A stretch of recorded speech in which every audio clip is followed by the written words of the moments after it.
You're listening to Women's Media Center Live with Robin Morgan.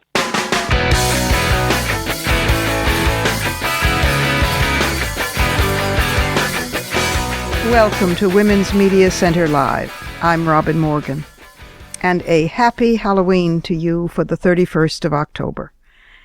These days, when I think of how everybody seems to be celebrating Halloween, costumes no longer are just for kids, apparently, I can't help but regard it as a kind of subliminal triumph for all the women who were persecuted as real witches, because they were regarded as being too powerful for women, for being midwives and healers, and even for knowing how to read.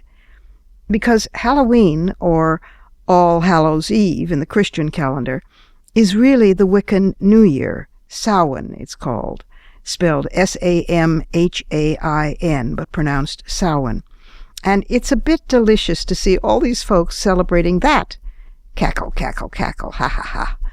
If you can't get enough of witches on Halloween, though, you might want to check out my historical novel, The Burning Time, which is available in both print and ebook formats, and it's about a real historical figure in medieval Ireland accused during the burning times of practicing the craft, and she fought back against the Inquisition.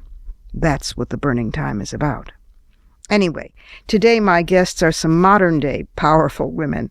Sophie Walker, head of the brand new Women's Equality Party in Britain, is here.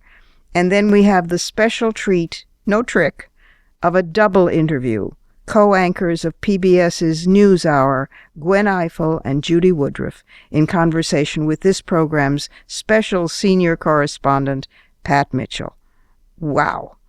But first we need to look inside the headlines.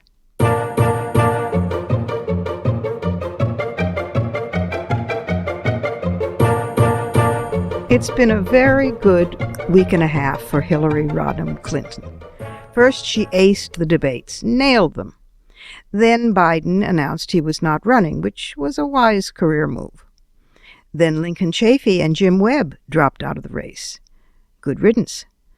Then Sanders got a bit wild-eyed after his numbers began slipping over his pro-gun stance. Then came Benghazi. Oh, the Benghazi Committee. 11 solid hours of Republicans insulting, patronizing, attacking, with venomous approaches and questions, and an absolute and total lack of humor, attacking this one small woman. I mean small in height. I identify with that. These statistics are interesting because a recent CNN ORC poll released just a few days ago said 72% of all Americans say they see the Benghazi Committee as mostly using its investigative mission for political gain, which, of course, the Republicans made a mistake of admitting in the first place. Just 23% think it's even conducting an objective investigation. And even Republicans are skeptical on this measure, with 49% saying the committee is trying to score political points versus 47%, where did they come from, who say it's conducting an objective investigation. Well, the kind of cool and grace this woman showed under pressure sent her numbers soaring again, of course. And some people claim that that's just because people like her and women in general as victims. But I don't think so. I think it's because most folks want that kind of cool, dealing with attacks, reasoned approach, doing your homework, having the facts and figures at your fingertips, being rational, and retaining a sense of humor and enduring. They want that kind of sensibility, dealing with things like the nuclear trigger. That's why I think her numbers are going up. So, not to speak of the fact, by the way, that she went home after that grueling 11 hours and ordered in Indian food and had beer with her team. Yeah. So I say happy birthday, happy 68th birthday, Hillary Rodham Clinton. Good 2 weeks, and may they continue.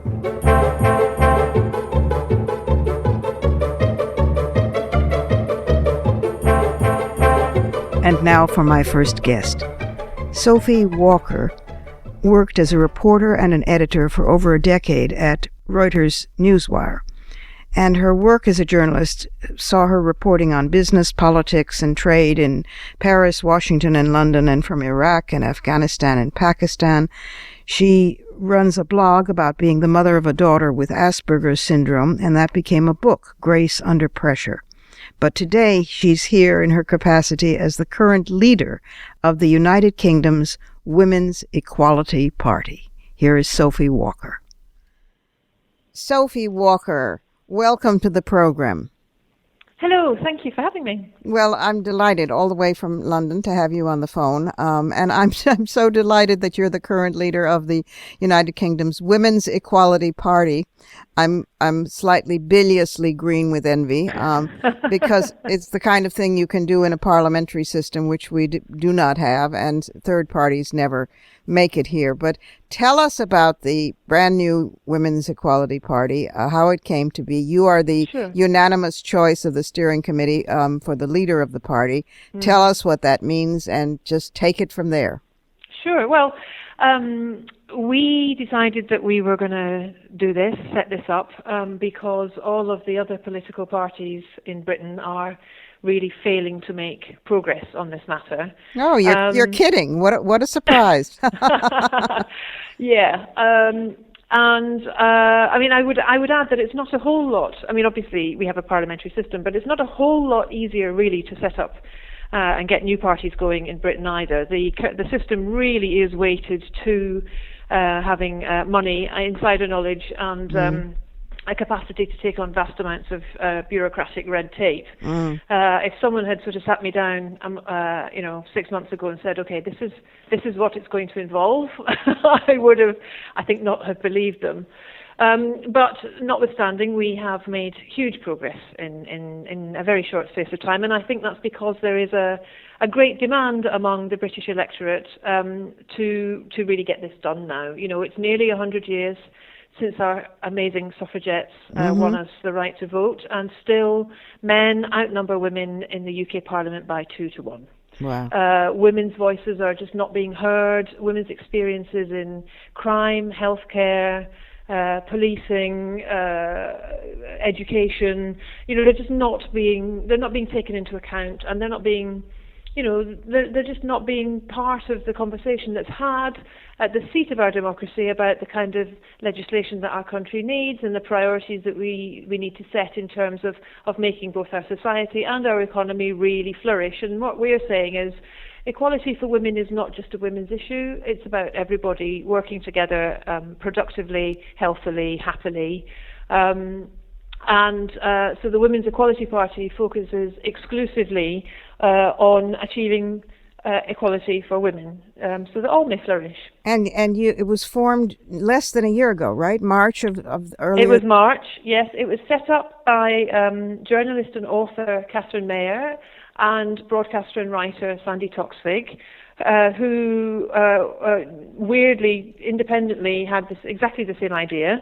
They were presenting at this festival that's held in London yearly called the Women of the World Festival. And they got together and said, "Hey, why don't we do this together?"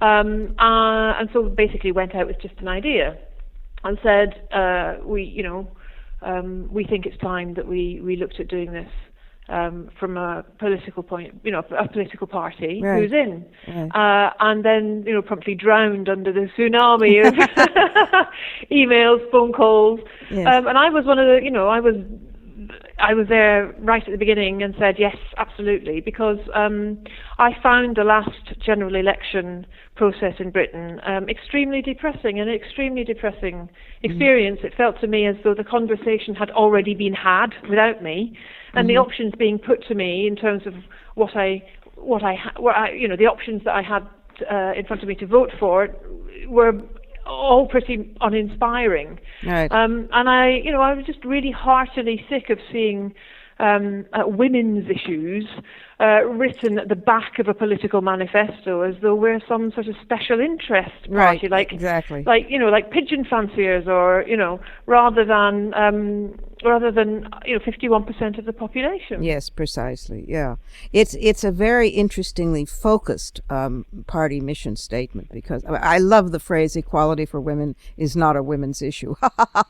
When women fulfill their potential, everyone benefits. Of course, it seems like the nose is on our faces, but obviously it's not to many people. And the basic points being equal representation in, correct me if I'm wrong, in politics and business, equal representation in education, equal pay, equal treatment of women by and in the media, equal parenting rights, and an end to violence against women. That's right. Those 6 stated goals of the party. And you're not going. How will it actually work, Sophie? Because you're not having policies on other issues. You're going to focus on the above list. Yes. And you're welcoming people from any other party who agrees with these values. Yes, so what we're doing is we are a non-political political party, which I think is the first experiment of its kind. Yes. What we're saying is that, equality does not belong to one party. It doesn't belong to Labour. It doesn't belong to the Conservatives. It doesn't belong to the Liberal Democrats. These are our main political parties in Britain, and we're not getting anywhere because they all treat it like something to argue over rather than to work together on. David Right. Cameron talks about being concerned that his 2 daughters should have the same opportunities as boys. Jeremy Corbyn, who leads the Labour Party, has also made public statements about how important equality is for the good of everyone. But given the opportunity to do something about it, they would prefer to argue with each other about Right. whose right it is to deliver it than to actually deliver it. Yes, precisely. And so what we're saying is, we welcome members from all of those political parties. We've got an awful lot of them joining us. And we're saying to the other political parties, look, these are your voters too. These people are working with us because they think you need to prioritise this stuff instead of bickering over who gets to dole it out bit by bit. Oh, good on you. And so that's how it works. We have presented a full policy document on Tuesday. We do plan to stand candidates. But our challenge to the other political parties is we will stand against you at election time, but we challenge you to do this first and fast. Leverage. Interesting. Very, very clever tactically.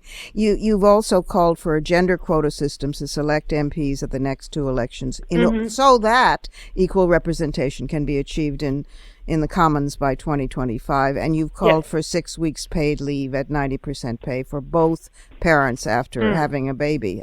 Yes. So, these are all sensible, sane, not radical, common sense policies. What has been the response from the political establishment? Has it been laughter? Has it been ticking that off like crazy women, or what are the, Well, it was interesting, that we've had a very good response among the media. I think people had almost expected us to come out with with a whole load of really crazy ideas, like those crazy feminists. What are they up to now? Mounting our brooms and taking off in the sky. Well, I think. I don't know quite what the people expected, but our mission was to come up with really practical, pragmatic ideas. To say, look, this is not hard. This is really not hard. You guys all like to talk about it, though it's something really tough, and we'll just have to wait for years and years because it's really tough. But it's really not. We can have an equal parliament in 10 years. Okay, right. We can do it in 10 years. So let's just do it. We are having back-channel talks with the other political parties. We are approaching and have been approached by representatives of the other political parties. It's very, very early days. It's very early days. I'm pretty heartened by what I'm hearing and seeing. It sounds terrifically exciting. Are you getting any of the because you once had a sort of, how shall I put this delicately, a male impersonator as a prime minister. You've actually had a woman prime minister, but equality for women was hardly Thatcher's, didn't make it onto her to-do list. And she's been used against all of us on this side of the pond, as well as, well, you see what happens when women get into power, which of course is we reply to by saying that is not what we had in mind at all. But does that get used against you at all, or is that now tired and old hat? No, we don't. I mean, we want to appeal to everybody from all of the political parties, and so we really don't, we're looking forward, not back. Right. And we're looking for common ground where we can all come together. Mm-hmm. And there are people from all of the existing political parties who are coming to us and saying, you're absolutely right, and we agree, and our economy would function so much better if we were able to really, put all this wonderful female potential to good use. Of course. Men's lives would be happier and saner if they didn't have just as difficult gender expectations, right, pressing upon them from the moment they step forward out of boyhood. There are just a lot of healthy, non-partisan reasons to do this, and people tend to be people who are coming to us with a sense that it's really time to do this now. Also, even neutral observers who are writing about it are saying, it's very hard to argue with any of this stuff. Well, and also strategically, you're very wise because you're going for equal representation in the parliament. You're not going for tokenism, in any area. Where those days are over. I think they are absolutely over. I mean, I really think we are so far beyond that now. Well, I just want to tell you that we're rooting for you over here, Thank you. because we're going to say, see, we followed them on suffrage, so maybe now we can follow them on this. See, our sisters on the other side of the pond are setting the standards again, and it's so interesting to me personally, Sophie, because you said that the two founders came out of media in different ways, and you yourself have worked as a reporter and an editor, and you're a journalist and a book writer. So, given the fact that I'm a founder of the Women's Media Center and that this program is one of the babies of the Women's Media Center, it makes me smile because after a certain point, smart women in the media get tired of covering the lies and fighting for parity there. And I'm so glad you branched out. And are you going to run yourself? Are you going to stand, as they say in Britain, for office? I'd very much like to. I mean, it's I'm fully 150% committed to this, and I don't plan to walk away until we see something happen. Oh, it's so beautiful. Well, will you come back on the program after a few months and tell us how things are going? Because absolutely, it'd be my pleasure. We'd like to stay with this story. Congratulations, brava! It's a brilliant idea, and the execution sounds smart and practical, and it's an idea whose time has come and then some. So I can't tell you how impressed we are and how supportive we want to be of you. Thank you. That's extremely kind. Thank you, and thanks for being with us on Women's Media Center Live. Sure, anytime. It's time for a quick break here at Women's Media Center Live. I'm Robin Morgan, and in just a moment, we're going to take a quick dive into the Surrealism Corner, and then we have a triple threat interview. So we'll be right back.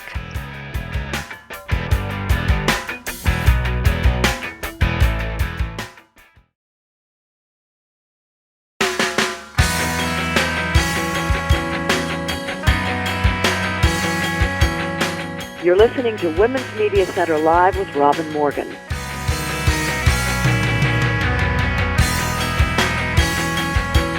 And welcome back, just in time to slide into the Surrealism Corner.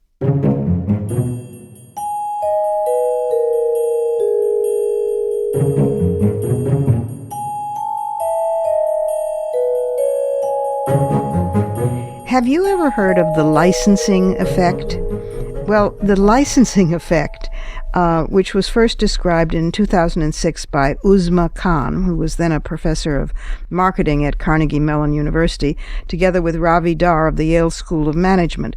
It goes like this. Since each of us have a fairly stable self-concept of how good or bad, or healthy or unhealthy, or selfish or altruistic we are, when one decision swings too far from this self-concept, there's something hardwired in us that automatically takes action to balance it out. So, When I think that I'm doing a good altruistic thing by going to the market carrying a cloth shopping bag and not using plastic or paper, or when I drop a bundle of kale into my shopping basket, the tendency that I have, and now I know why, is to balance that out with something really illicit, like 3 pounds of Haagen-Dazs ice cream or 2 burgers or a lot of French fries. It means that when we think we're zigging, we're really zagging, or we zag to make up for the zig. So there's not much you can do about this except be aware of the fact that every time you make a principled decision to buy yogurt instead of ice cream, probably later on you're going to make up for that with, a bunch of jujubes or a candy bar. I'm thinking in terms of food, but the same balance could be true in any area. So this is a case where balance can be a really problematic thing, which itself is a surreal idea.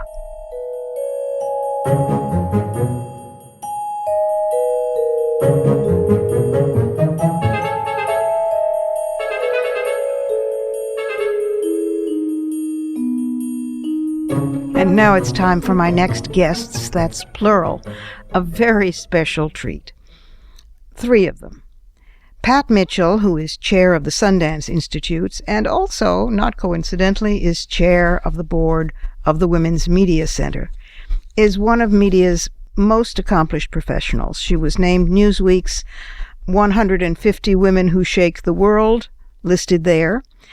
She has been a network correspondent to producing award-winning documentaries as executive in charge of original productions for all of the Turner cable networks. Her work has been recognized with 44 Emmy Awards, 5 Peabodys, and 2 Academy Award nominations.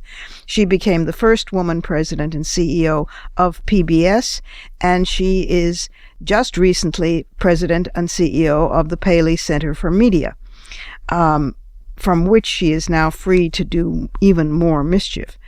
She was the first recipient of the Women's Media Center Lifetime Achievement Award, which is now named after her, the Pat Mitchell Award in Lifetime Media Achievement. And this year's double recipients are Judy Woodruff and Gwen Ifill, who are co-anchors and co-managing directors of PBS's famous NewsHour.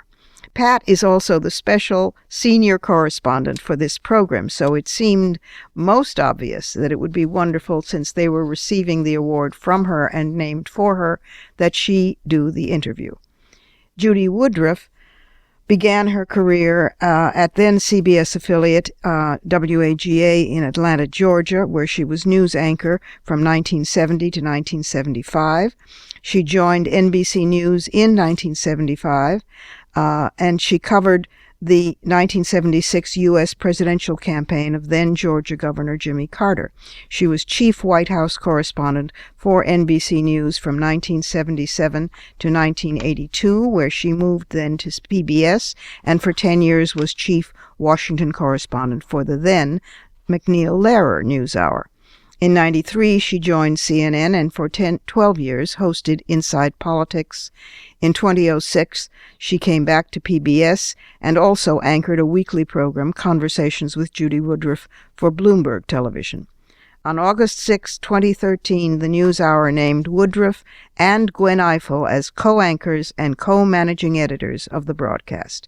They share anchor duties Monday through Thursday, with Woodruff going it alone on Friday.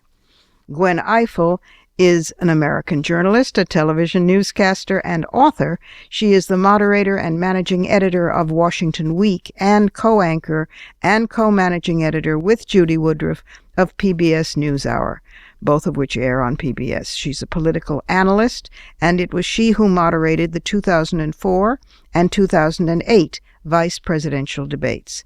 Gwen Ifill is also the author of the book The Breakthrough: Politics and Race in the Age of Obama.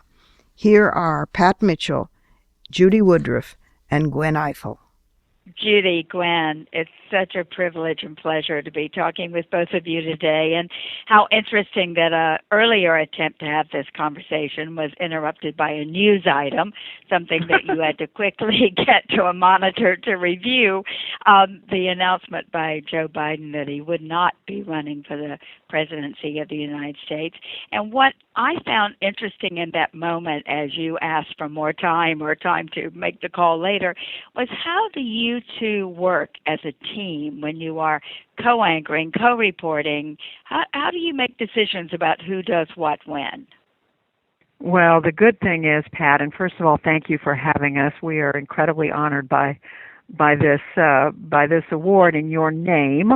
The really important thing is that Gwen and I are longtime friends, so we came to this job already having a good relationship with each other. But of course, you don't really get to know somebody until you work very closely.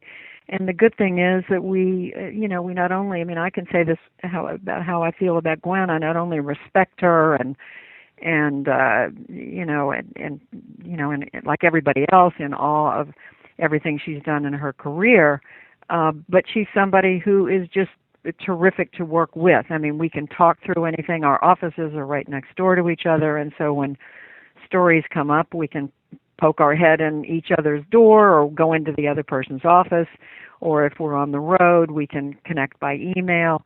But it's made a whole lot easier by the fact that we've known each other and respect each other.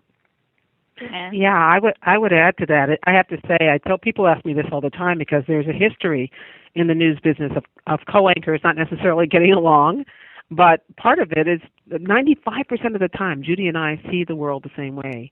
We see news the same way. We see our lives very similarly, yet we aren't the same people.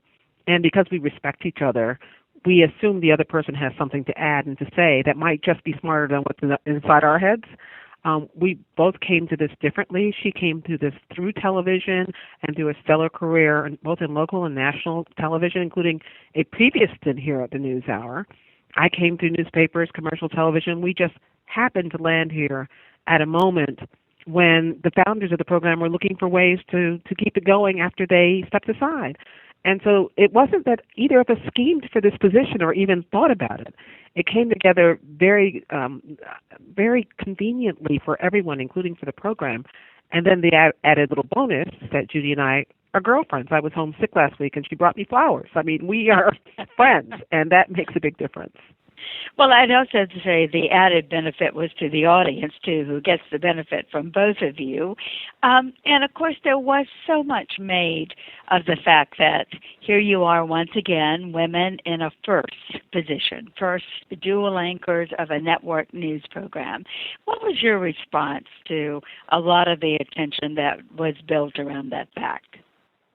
I guess on the one hand, I was surprised that people are still making a big deal out of that, because we've been having women as firsts for decades now, the first this and the first that. But the fact is, women still are entering fields and moving into positions they have not been in before, and we are indeed the first two women to co-anchor a national news broadcast. So we are a first, and so I guess I shouldn't have been so surprised, but I have to say that people, and Gwen and I have talked about this, when we walk down the street and a young person comes up, and typically it's a young woman or a girl, and they're excited about what we're doing, it's a reminder that people are watching and young women are watching, and that makes a difference. And whether you're the first or the third or the 10th or whatever, you have a special responsibility. And so that's what we carry around with us all the time. Pat, you know this as well as we do, which is that part of what happens on television that we see on the news has to do with the kind of veil of experience that an individual comes to making decisions. It's not what the anchors necessarily want to do. It's our sensibilities, what we see, what we don't see. And true bias happens in what doesn't get on the air.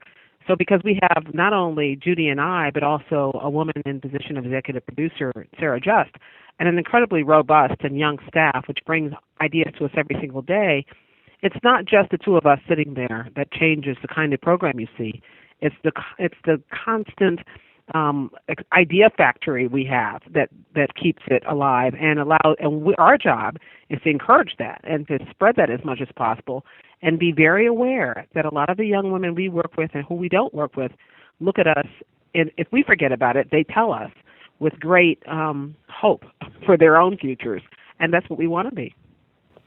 And can we talk a little bit more about that aspect of this, that having women sitting in the anchor chair, in the executive producer chair, in great numbers in the newsroom, bringing ideas, deciding on stories, does in fact change what the viewers are receiving.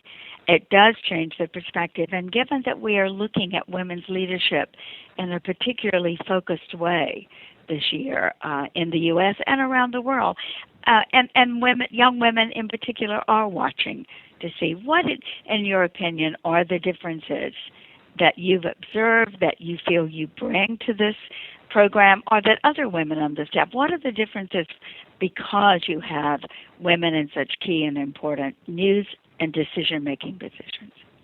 Well, I think Gwen really just alluded to it, and that is that you bring the sum total of your life experience to this position. Whoever you are, whatever your age, where you grew up, what your career was, the people you've interacted with, you bring all of that with you when you come, and that's part of your it's part of how you make decisions. It's your whole judgment making apparatus, and we all know women have different life experiences than men. I don't think, I think there are some stories where you could say, well, there's really probably not that much difference in how women and men look at, I don't know, whether it's Syria or, trade policy.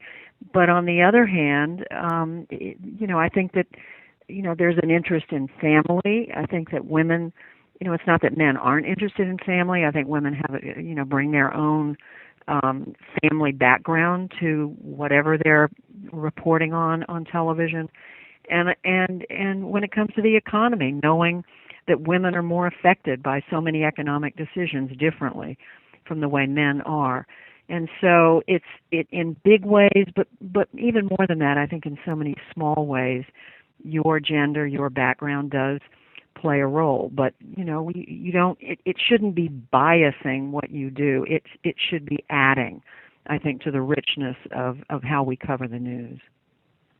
The other important part, of course, is not that women don't have ideas; it's that they don't always get heard. So we're in an environment where we have young women who get to speak up. We get to speak up. There are a lot of environments in the business world and in journalism where the people making the news decisions all look alike. They come from the same background. They come with the same sensitivities and insensitivities, and that the women in those rooms don't feel that they are empowered to be not only to speak but to be heard. That goes by the wayside here, and in fact, that predates having a woman executive producer. It was true as well with Jim Lehrer and Robin McNeil. So we've created an environment which is actually very comfortable for hearing a different point of view, in fact, which is soliciting a broader point of view. And that's a huge, huge deal.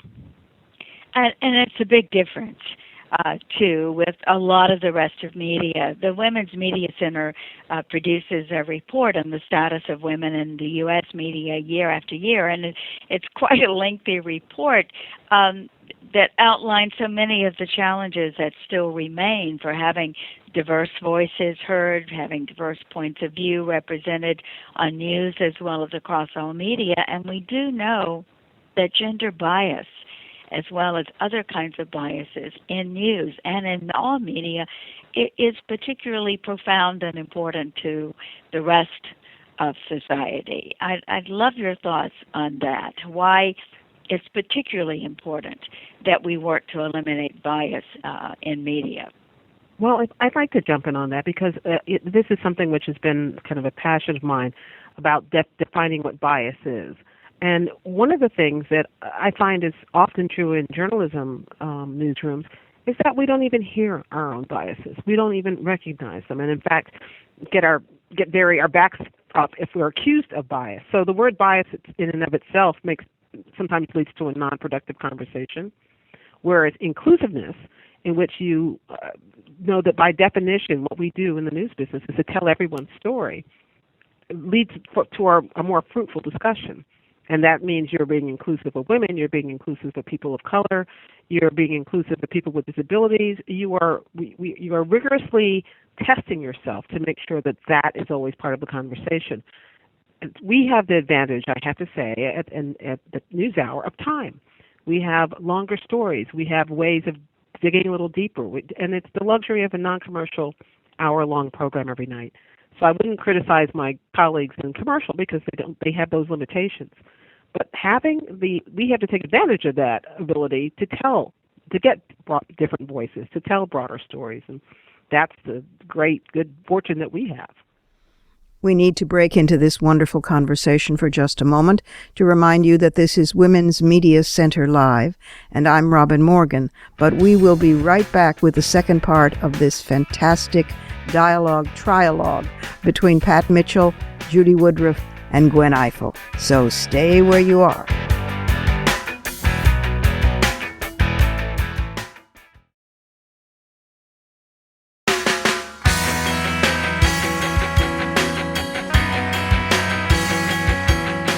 You're listening to Women's Media Center Live with Robin Morgan.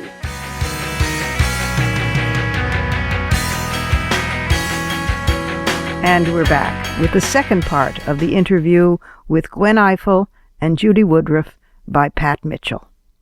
We all remember, because we started there, when the bias really, for a woman who came into the business, in particular the news business, was to stay as far away from anything that reflected a woman's point of view, our perspective. And gratefully, those walls seem to have come down, or those challenges seem to have come down. But Judy, reflect on that. When I started as a reporter in Atlanta covering the Georgia State Legislature, I think I bent over backwards not to be sent out on quote unquote women's stories, because I was anxious not to be labeled, because before that time women's stories had been frankly softer stories that didn't frankly have anything to do with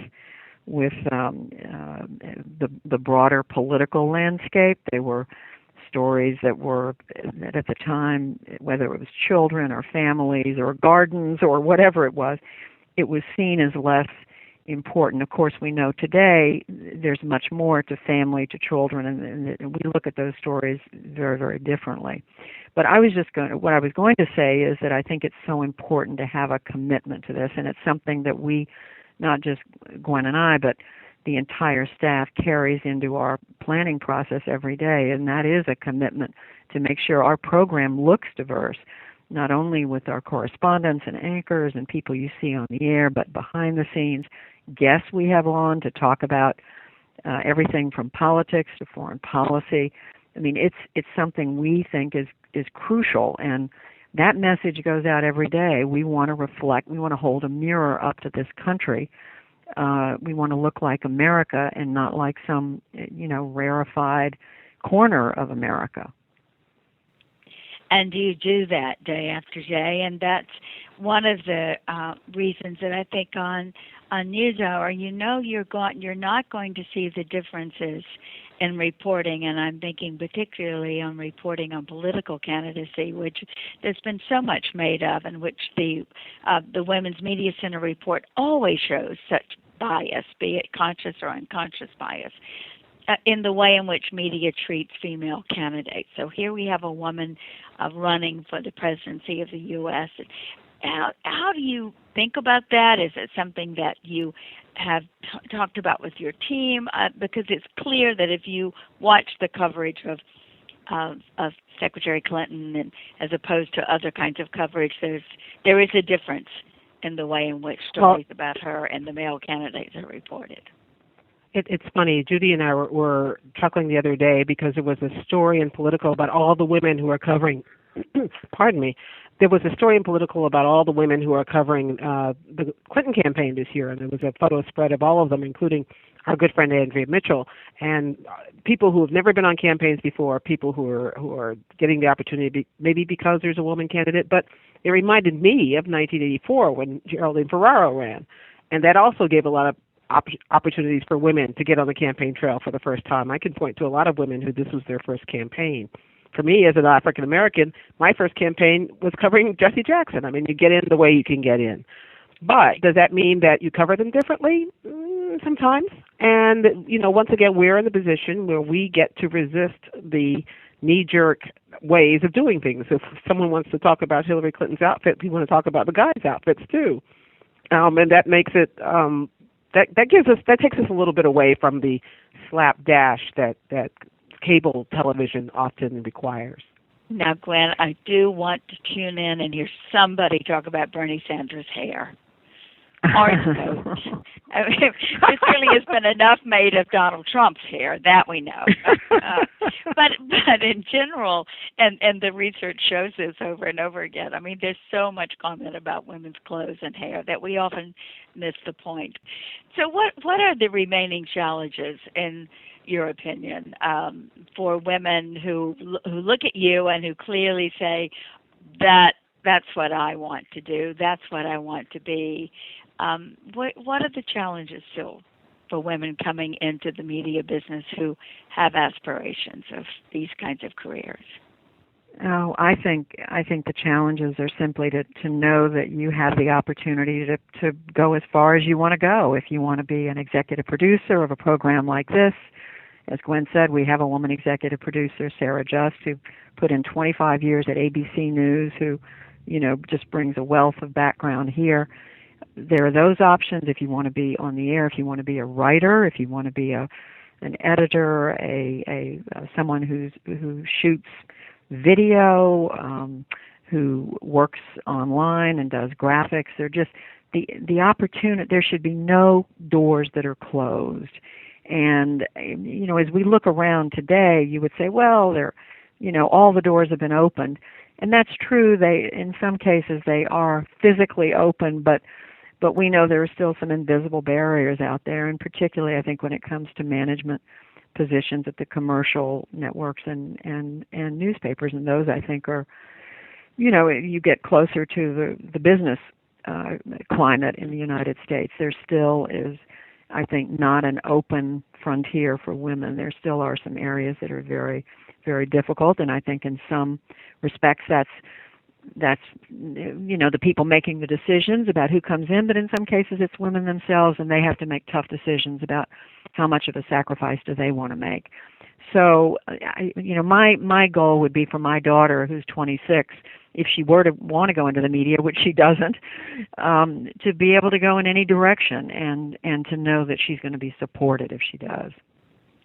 The numbers certainly indicate that there are huge barriers, invisible or otherwise, that still exist, particularly, as you say, to the management of news companies.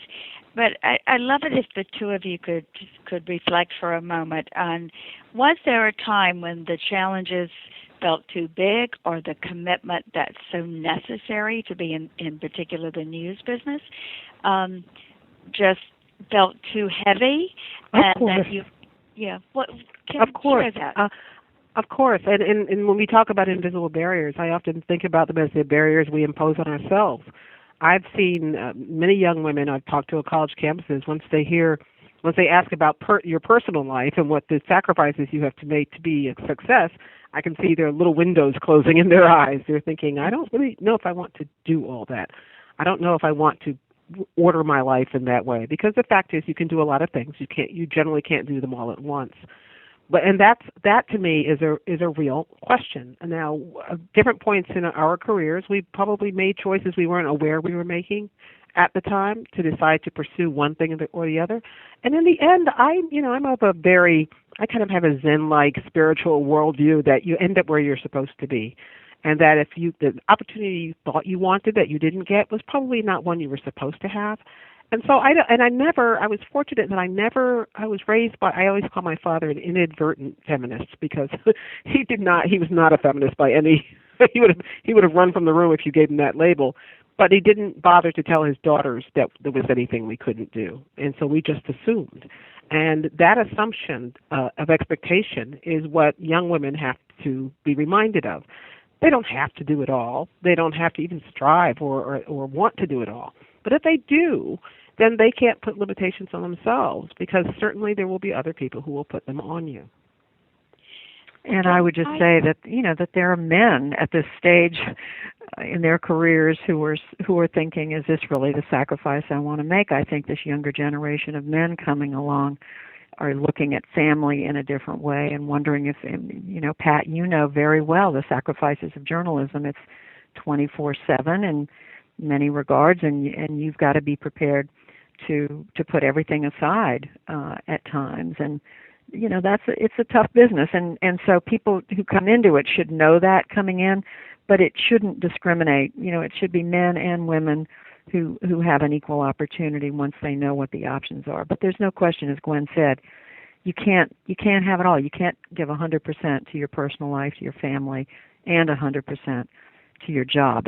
One has got to give at one point or another at some point along the way, and that's just the reality. And journalism is a fabulous career. It's a wonderful way to I look back on my career, I just have to pinch myself every day. I just feel so fortunate to be able to do this. But I also know there are trade-offs, and I try to be honest about that with young people. I find in my conversations with young people, and maybe it's a good way to close out this one, which is moving to such an inspiring note, that so many young people, the young men and women, are moving away from the concept of leadership, are not willing to make the risk or take the risk and make the sacrifices that you have to make in order to devote yourself to this kind of career. So maybe just a couple of closing thoughts from each of you on why it matters. Why does it matter that there is a Judy Woodruff and a Gwen Ifill sitting in the anchor chair of a national news program and a woman executive producing it? Why does it matter more than perhaps women in other positions or even men in other positions? What is it about media that matters more?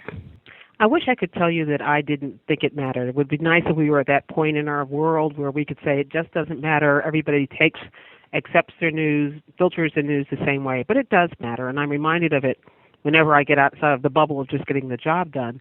And I run into a young woman or a young mother who tells me that her daughter watches me in awe on television. I feel this particularly sharply when it's young girls of color who don't get to see enough of themselves in positive situations on television or in any media.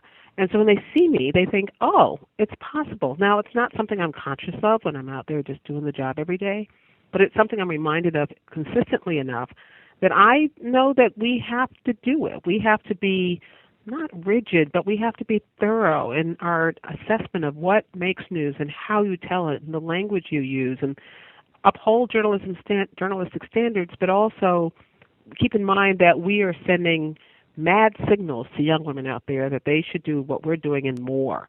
And that, in fact, the business has changed so much since Judy and I got into it that there's actually more that you can do and a bigger imprint that you can leave if you just stay focused on how to do that. And so for that reason, I take every opportunity I can to say, do it, young woman, and look at me and watch the way I'm doing it, but don't do it the way I did it. Do it better than I did it. And I think that's our hope for the future. That's our hope for bringing up another generations of Judys and Gwens who don't even necessarily know about Judy and Gwen. They just assume that they can walk through that door. May there be many more Judy and Gwens. Go ahead, Judy. I was just going to say, Gwen said it very well, and I would only add that it's important for the young men out there, too, because they need to grow up understanding that their sisters and their friends who happen to be girls and their girlfriends all should have the same opportunity, that this should be a society, this should be a place where people of all gender, all color, all backgrounds have an option to sit in front of us and tell us what's going on in the world and help us understand the world around us, that it's not an exclusive club. We look up to the giants of the past. They all happen to be mostly white men, and they were great at what they did, and they also reflected the time they lived in. When I think back to Edward R. Murrow and Walter Cronkite, they were giants. But that was a different time, and the times have changed, and young people today coming up need to know that, they too, whatever again, their background, whoever they are, they have a chance as long as they're willing to make that commitment and say, hey, I'm gonna pour myself into this, and this really matters. And for all the people listening to us today all over the world, what you do, Judy, and what you do, Gwen, who you are, where you are, and how you carry out your work every day and your lives is why this matters so much. Thank you very much. Well, thank you, Pat, and thank you for honoring us this way. It gives us a chance to step back and think about what it is we're doing every day and not just doing it. Thank you. This is Pat Mitchell, Special Correspondent for Women's Media Center Live with Robin Morgan. Back to you, Robin. Thank you, Pat. And now we have to pause for one last short break here at Women's Media Center Live. But I am Robin Morgan, and I will be right back with some fighting words. Don't go away.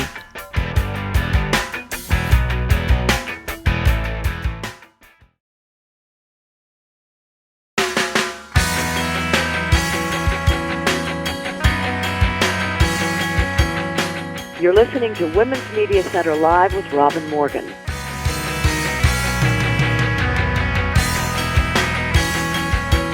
And we're back again in time for some fighting words.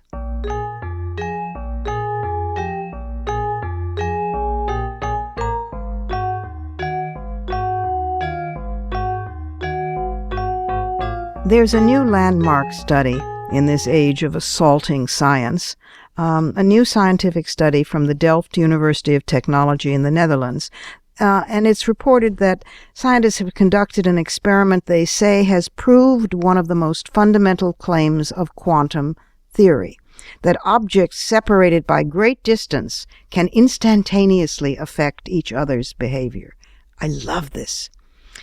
This is another blow to one of the bedrock principles of standard physics, which are known as locality, which posits that an object can be directly influenced only by its immediate surroundings. The Delft study, however, points out that quantum theory necessitates spooky action at a distance, which was Einstein's phrase to try to dismiss it. He refused to accept the notion that the universe could behave in an apparently random and strange fashion. In particular, he derided the idea that separate particles could be so entangled so completely that measuring one particle would instantaneously influence the other one, no matter how long or how big or how vast the distance separating them. But since the 1970s, a series of experiments by physicists have increasingly erased doubt about this. And the new experiment conducted by this group in the Netherlands, the Dutch University's Kavli Institute of Nanoscience, and joined by scientists from Spain and England, is the strongest evidence yet to support the most fundamental claims of quantum mechanical theory about the existence, get this, of an odd world formed by a fabric of subatomic particles where matter doesn't even take form until it's observed, and where time runs backward as well as forward. These experiments are ongoing, of course, and there's a new one being embarked on, funded by the National Science Foundation, that will gather light from distant objects on different sides of the galaxy next year, and then go a step further by capturing the light from objects known as quasars near the edge of the universe in 2017 and 2018.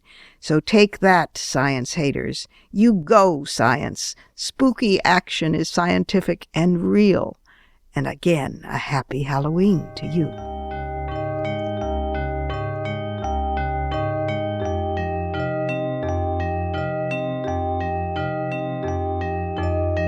And that's it for today.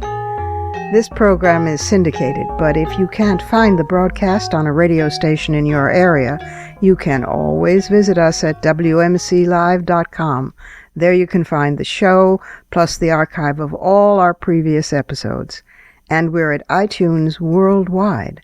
There you can stream, download, and subscribe to the show's podcast. Also, be sure to find WMC Live on Facebook and Twitter. Portions of this program were taped earlier.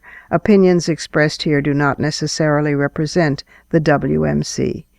Here's the family for Women's Media Center Live. Regina K. Scully is our founding sponsor. Julie Burton, Women's Media Center President, is executive producer. And I'm Robin Morgan, your producer and host. Thank you for being with us. Don't forget to join us next week right here on Women's Media Center Live. For the smartest talk about news, politics, sex, books, religion, race, and more, tune your radio to Women's Media Center Live with Robin Morgan. Audacious, witty, provocative, informative, and fun. It's Women's Media Center Live with Robin Morgan on WMCLive.com. Talk radio with a brain.